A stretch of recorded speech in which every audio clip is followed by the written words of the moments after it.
Assalamu alaikum viewers, I'm Hina Mehjabeen. I hope you all will be fine. Today we are starting our new course, that is computer programming with Python, and whose chapter number 1 basic understanding about computer programming, and chapter number 1 को मैंने divide किया है lectures में. ये 1 week में हमारा यानी 6 days में हमारा जो chapter number 1 है वो complete हो जाएगा, जिसमें हम basic concept से start करेंगे और आगे further Python के बारे में यानी पढ़ेंगे, और chapter number 2 में देन हम इसकी प्रोग्रामिंग के बारे में देखेंगे. और ये जो बुक नोट्स बनाए गए हैं, ये नोट्स जिस बुक से बनाए गए मैं आपको लास्ट में रेफरेंस दिखा दूंगी. उस बुक का जो नेम है वो दिखा दूंगी. अगर आप परचेज़ करना चाहें तो आप वो बुक भी परचेज़ कर सकते हैं. So let's see. First one is the computer is a fast, accurate, diligent, versatile, emotion-free data processing machine with a remarkable power of remembering. सबको पता है कंप्यूटर का कि फ़ास्ट है. जैसे ह्यूमन बींग्स वर्क करते हैं, हम तो इतने फास्ट नहीं करते ना जितना कंप्यूटर फास्ट करता है, और बग़ैर थके हुए, यानी हमें रिज़ल्ट एक्यूरेट देता है. डिलीजेंट यानी हम मेहनती भी होता है. हमारे मूड्स वगैरह जो होते हैं वो चेंज होते रहते हैं, कभी सर में दर्द, कभी तबीयत ख़राब, कभी कुछ. तो हम लोग क्या करते हैं कि अभी दिल नहीं कर रहा काम का, लेकिन कंप्यूटर ऐसा कुछ नहीं कहता, इमोशन फ्री होता है. ठीक है, तो ये क्या है, इसकी रिमार्केबल पावर ऑफ रिमेंबरिंग, यानी सरप्राइजिंग ये पावर होती है इसके पास मेमोराइज़ करने के लिए. हम थोड़ी थोड़ी देर बाद चीज़ें भूल जाते हैं, लेकिन कंप्यूटर नहीं भूलता. The CPU central processing unit, जिसे हम ब्रेन ऑफ कंप्यूटर भी कहते हैं, of the computer process the data according to the some set of predefined instructions refer to as a program to produce useful data. अच्छा जी, एक चीज़ मैं आप लोगों को बता दूं, जो चीज़ आप कंप्यूटर को देते हो काम करने के लिए वो होती है डेटा. ठीक है, उसके ऊपर प्रोसेसिंग होने के बाद जो आपको रिज़ल्ट मिलता है उसे हम कहते हैं इंफॉर्मेशन, यानी यूज़फुल जो हमारी मीनिंगफुल डेटा होता है उसे इंफॉर्मेशन कहते हैं. अब इस डेटा को प्रोसेसिंग के बाद इंफॉर्मेशन में कन्वर्ट होता है ना, तो जो प्रोसेसिंग हो रही होती है वो कौन करता है? वो करता है CPU, जिसे ब्रेन ऑफ कंप्यूटर यानी सेंट्रल प्रोसेसिंग यूनिट भी कहते हैं. आप इसके लिए एक एग्जांपल ले सकते हो. सपोज़ करो मैं सम लेना चाहती हूँ, कुछ नंबर्स हैं, 4-5 नंबर्स हैं.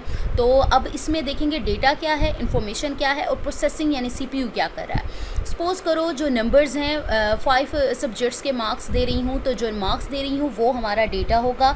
अब इसको प्लस करने वाला जो ऑपरेशन करना है वो कौन करेगा? वो CPU करेगा. ठीक है, CPU के भी डिफरेंट फंक्शंस हैं, इसको फर्दर डिवाइड किया गया है, लेकिन जस्ट हम प्रोसेसिंग की बात करें तो हम ओवरऑल CPU ही ले रहे हैं. ठीक है, आगे यूनिट्स हैं, अरिथमेटिक, लॉजिक यूनिट, ये फर्दर नहीं कर रहे, जस्ट हम देख रहे हैं ये प्रोसेस करता है डेटा को. ठीक है, अब ये प्रोसेस करेगा, कौन करेगा? CPU करेगा, यानी इसके जो फर्दर पार्ट्स हैं जिसको असाइन किया गया है वर्क वो करेगा. करने के बाद जो आपको सम मिलेगा ना उन मार्क्स का, वो हमारी यूज़फुल इंफॉर्मेशन होगी. ठीक है, अब यहाँ पर प्री डिफाइंड इंस्ट्रक्शंस की बात हुई है. हमने कहा कंप्यूटर फास्ट भी होता है, एक्यूरेट भी होता है, इमोशन फ्री है, और रिमार्केबल मेमोराइज भी कर सकता है डेटा को.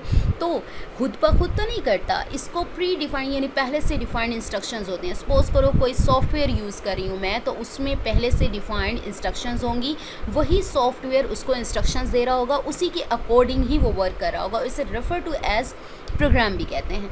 The intermediate results are kept in the primary storage unit refer to as main memory और रैम.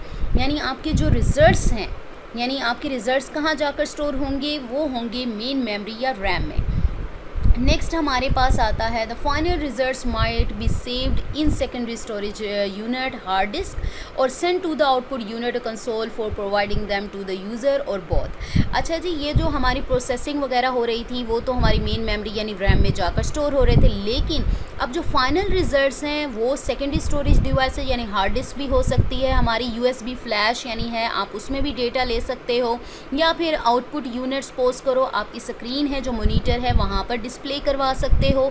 आउटपुट डिवाइस आपकी प्रिंटर भी हो सकती है, आप प्रिंटर से जो इसकी प्रिंट ले सकते हो, यानी डिफरेंट वेज में यूज़र या फिर बोथ सिस्टम तक ये क्या है आउटपुट पहुंचा सकते हो. The art of developing computer programs in a computer programming language for some computational data processing job is called computer programming. क्योंकि हमारा जो कॉन्सेप्ट है वो स्टार्ट ही यही हो रहा है, जो आउटलाइन गिवन है HEC की उसके अकॉर्डिंग पहले आपने ये बताना है understanding computer programming and how computer program works. तो इसी चीज़ की तरफ ही हम जा रहे हैं. तो हमने क्या देखना है, किसे कहते हैं कंप्यूटर प्रोग्रामिंग क्या होती है, यानी कोई भी हमारी कंप्यूटेशनल यानी मैथमेटिकल हो या डेटा प्रोसेसिंग वाला कोई भी काम हो, उसको परफॉर्म करने के लिए आप क्या करते हैं, कुछ प्रोग्रामिंग लैंग्वेजेस में प्रोग्राम्स डेवलप करते हो, ठीक है, तो उसे हम क्या कहते हैं, कंप्यूटर प्रोग्रामिंग कहते हैं। अब कंप्यूटर प्रोग्रामिंग में क्या होता है, हमारे पास वैसे तो बात करें, एक होती है मशीन लैंग्वेज या लो लेवल लैंग्वेज की बात कर लो, एक होती है high level language. Low level language या मशीन लैंग्वेज वो होती है जिसको कंप्यूटर यानी मशीन अंडरस्टैंड करती है। अब यानी कंप्यूटर की मैं बात कर रही हूँ, और मशीन कौन सी लैंग्वेज अंडरस्टैंड करती है, अगर आपने 8th क्लास की भी बुक उठाकर पढ़ी हो ना, या जूनियर लेवल पर कंप्यूटर पढ़ी है, तो आप लोगों को पता होगा कि बाइनरी लैंग्वेज को अंडरस्टैंड। अब बाइनरी क्या होती है, 0-1 की फॉर्म, ठीक है, मशीन ये समझती है। लेकिन जब हम बात करते हैं प्रोग्रामिंग लैंग्वेजेस यानी high level language, low level language और मशीन लैंग्वेज को कर दिया, यानी मशीन लैंग्वेज हो गई जो कि मशीन अंडरस्टैंड करती है। लेकिन हाई लेवल लैंग्वेज वो लेवल लैंग्वेज है जो कि प्रोग्रामर्स डेवलप करते हैं, यानी इसमें इंग्लिश लाइक वर्ड्स होते हैं, यानी वर्ड्स होते हैं जो कि ह्यूमन बीइंग यानी हमारी इंसानी लैंग्वेज जो है उससे सिमिलर होते हैं, हम इजीली अंडरस्टैंड करें। हाँ, इसके फर्दर स्पेसिफिक मीनिंग्स होते हैं, यानी जो सॉफ्टवेयर है, जो प्रोग्रामिंग लैंग्वेजेस बनाई गई हैं, उसमें उसके स्पेसिफिक मीनिंग्स होते हैं। The so-called high-level programming languages, in contrast to the machine and low-level languages, use words very similar to the human language, although the words then get specific meanings. उसके specific meanings होते हैं।